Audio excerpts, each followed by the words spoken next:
Hi friends, welcome to Jo's kitchen. நீங்கள் இன்னும் நம்ம ஜோஸ் கிச்சன் சேனலை சப்ஸ்கிரைப் பண்ணலையா? சட்டுன்னு சப்ஸ்கிரைப் பண்ணிவிட்டு லைக் பட்டனை தட்டி விட்டுட்டு வாங்க வீடியோக்குள்ளார போகலாம். மல்லி விதை அப்படிங்கிறது உங்களோட ஆரோக்கியத்துக்கு ரொம்ப நன்மை தரக்கூடியது தான். இது உடல் நலம், ஊட்டச்சத்து அப்படின்னு பல விதங்களில் நமக்கு உதவியாக இருக்குது. சத்தான மசாலா பொருட்களில் ஒன்றுனாலும் இந்த மல்லி விதைகளை சொல்லலாம். மல்லி விதையில் vitamin A, vitamin C, vitamin K இது மாதிரியான ஊட்டச்சத்துக்கள் கூட இருக்கு. மனித உடலோட ஒட்டுமொத்த வளர்ச்சிக்கும் மல்லி விதை அப்படிங்கிறது ஒரு அவசியமான ஒன்றாக இருக்குது அப்படின்னு கூட சொல்லலாம். நீங்கள் ஒட்டுமொத்த உடல் ஆரோக்கியத்துக்கும் ஒரு தீர்வை தேடுறவராக இருந்தீங்கன்னா மல்லி விதை உங்களுக்கு ரொம்ப யூஸ்ஃபுல்லாக இருக்கும். இந்த மல்லி விதையை தண்ணியில் ஊற வச்சு குடிக்கிறதுனால நமக்கு கிடைக்கக்கூடிய ஆரோக்கிய நன்மைகள் என்னென்ன அப்படின்னு பார்த்துட்டு வந்துடலாமா? கோடைக்காலம் வரப்போது. இந்த கோடை காலத்தில் உடலை குளிர்ச்சியாக வச்சுருக்கிறதுல ஊற வச்ச கொத்தமல்லி வித தண்ணி எப்படி பயன்படுது அப்படின்னு பார்க்கலாம். அதிகமாக காரமாக இருக்கக்கூடிய உணவை சாப்பிட்டதுக்கப்புறம் உங்களுக்கு உடல் எடை அதிகமாக இருந்துச்சுன்னா ஒரு நாளைக்கு 2லேருந்து 3 முறை இந்த கொத்தமல்லி வித தண்ணியை குடிக்கலாம். இது உங்களோட வயிற்று உப்புசத்தை நீக்கிறதுக்கு மட்டும் இல்லாமல் கோடை காலத்தில் உங்களை குளிர்ச்சியாக வச்சுருக்கும். கொத்தமல்லி விதை தண்ணியில் இருக்கக்கூடிய குளிர்ச்சியூட்டக்கூடிய பண்புகள் இருக்குல்ல, இது உங்களுக்கு நல்ல நிவாரணம் தரும். அஜீரண பிரச்சனைக்கு ஊற வச்ச கொத்தமல்லி விதை எப்படி பயன்படுது அப்படின்னு பார்க்கலாம். நம்ம சாப்பிட்ற உணவு சரியாக ஜீரணிக்கலைன்னா அது அஜீரணத்துக்கு வழிவகுத்துரும். இந்த பிரச்சனையால் வாயு, அமிலத்தன்மை, வீக்கம் இது மாதிரியான பிரச்சனைகள் கூட உங்களுக்கு வர தொடங்கிடலாம். ஆனால் இந்த அஜீரண பிரச்சனையை எதிர்த்து போராடுறதுக்கு கொத்தமல்லி விதை அப்படிங்கிறது உங்களுக்கு சிறந்த வழியாக இருக்கும். இதுக்கு முக்கிய காரணம் என்ன அப்படின்னு பார்த்தீங்கன்னா இந்த விதைகளில் இருக்கக்கூடிய பண்புகள் தான். இந்த பண்புகள் என்ன பண்ணுனா செரிமானத்துக்கு உதவியாக இருக்கும். பெண்களுக்கு ஏற்படுள்ள அந்த வெள்ளைப்படுதல் பிரச்சனைக்கு ஊற வச்ச மல்லி விதை எப்படி பயன்படுது அப்படின்னு பார்க்கலாம். பெரும்பாலும் பெண்களுக்கு வரக்கூடிய பிரச்சனைகளில் இந்த வெள்ளைப்படுதல் பிரச்சனையும் ஒன்று.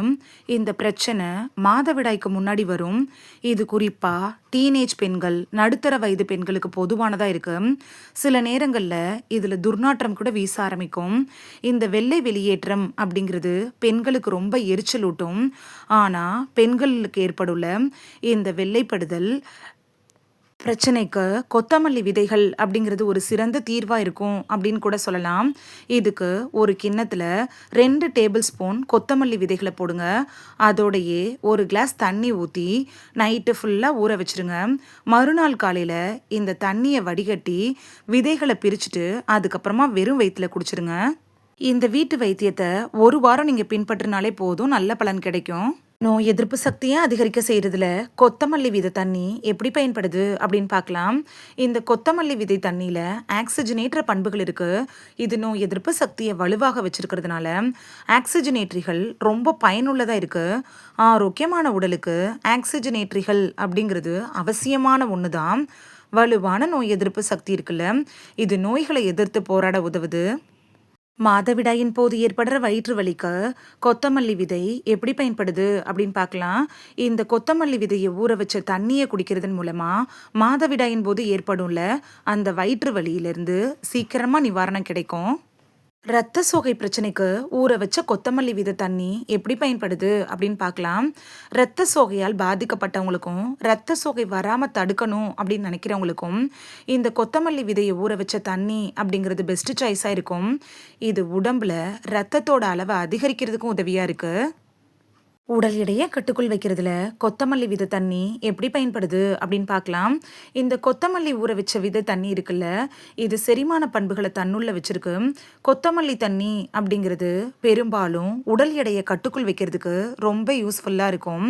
உடல் எடையை கட்டுக்குள் வைக்கணும் அப்படின்னு நினைக்கிறவங்க நீங்கள் இந்த கொத்தமல்லி தண்ணி எடுத்துக்கிறப்ப அது உங்களுக்கு ஹெல்ப்ஃபுல்லாக இருக்கும். நீரிழிவு நோயை கட்டுக்குள் வைக்கிறதுல மல்லி விதை தண்ணி எப்படி பயன்படுது அப்படின்னு பார்க்கலாம். கொத்தமல்லி விதையை நீரிழிவு நோயை கட்டுப்படுத்துறதுக்கு பயன்படுத்தலாம். கொத்தமல்லி விதைகள் இருக்குல்ல, இது இரத்த குளுக்கோஸ் அளவை சமப்படுத்த உதவுது. ஆரோக்கியமான இரத்த குளுக்கோஸ் அளவை பராமரிக்கிறதுக்கும் உதவியாக இருக்கும். நம்ம உடம்புல இருக்கும்ல அந்த கெட்ட கொழுப்பு, அதாவது எல்டிஎல் அளவை குறைக்கிறதுக்கும் நல்ல கொழுப்பு அப்படின்னு சொல்லக்கூடிய ஹெச்டிஎல் அளவை அதிகரிக்கிறதுக்கும் உதவியாக இருக்கும். நீரிழிவு நோய், கெட்ட கொழுப்பால் பாதிக்கப்பட்டவங்க இவங்கலாம் தினமும் இந்த கொத்தமல்லி விதைகளை ஊற வச்ச தண்ணீரை குடிக்கிறப்ப உங்களுக்கு அற்புதமான பலன் கிடைக்கும். ஒரு பாத்திரத்தில் ஒரு ஸ்பூன் மல்லி விதையை போடுங்க. அதோடையே ஒரு கிளாஸ் தண்ணியும் சேர்த்து கொதிக்க விடணும். தண்ணியை வடிகட்டிட்டு வெறும் வயிற்றுல குடிக்கணும். இது மாதிரி நீங்கள் குடிக்கிறப்ப ரத்த சர்க்கரையை கட்டுக்குள் வச்சுக்கலாம். குறிப்பு: யாரெல்லாம் இந்த கொத்தமல்லி ஊற வச்ச தண்ணியை அவாய்ட் பண்ணணும், அதாவது தவிர்க்கணும்னு பார்த்துட்டு வந்துடலாமா? கொத்தமல்லி விதை தண்ணி அப்படிங்கிறது பொதுவாக எந்தவித பக்க விளைவுகளையும் ஏற்படுத்தாது. ஆனால் அதோட விதைகள் சிலருக்கு ஒவ்வாமை ஏற்படுத்தும். அவங்க மட்டும் அதை தவிர்த்துடுறது நல்லது. கர்ப்பிணி பெண்கள், நாள்பட்ட நோயால் பாதிக்கப்பட்டவங்களாம் உங்கள் டாக்டர்கிட்ட அட்வைஸ் வாங்கிட்டு அதுக்கப்புறமா இந்த கொத்தமல்லி விதை தண்ணியை எடுத்துக்கிறது நல்லது. இந்த வீடியோவில் கொத்தமல்லி விதையை ஊற வச்ச தண்ணி குடிக்கிறதுனால நமக்கு கிடைக்கக்கூடிய ஆரோக்கிய நன்மைகள் என்னென்ன அப்படின்னு தான் பார்த்தோம். இனி மிஸ் பண்ணாமல் முதல் நாள் இரவே கொத்தமல்லியை ஊற வச்சுட்டு, கொத்தமல்லி விதைகளை ஊற வச்சுட்டு, மறுநாள் அந்த தண்ணியை மட்டும் வடிகட்டி குடிச்சிட்டு பலன் பெறுவீங்க அப்படின்னு நம்புகிறேன். இது உங்களுக்கு ரொம்ப யூஸ்ஃபுல்லாக இருந்திருக்கும் அப்படின்னு நம்புகிறேன். இந்த வீடியோ உங்களுக்கு பிடிச்சிருந்துச்சுன்னா லைக் பட்டனையும் ஹைப் பட்டனையும் தட்டி விடுங்க. இது உங்கள் ஃப்ரெண்ட்ஸுக்கு பயன்படணும் அப்படின்னு நினச்சிங்கன்னா ஷேர் பண்ணி விடுங்க. நிறைய பேர் சப்ஸ்கிரைப் பண்ணாமல் பார்க்குறீங்க ஃப்ரெண்ட்ஸ். நீங்களும் சப்ஸ்கிரைப் பண்ணிட்டு பார்த்தா நமக்கு பவர் கிடைக்கும்.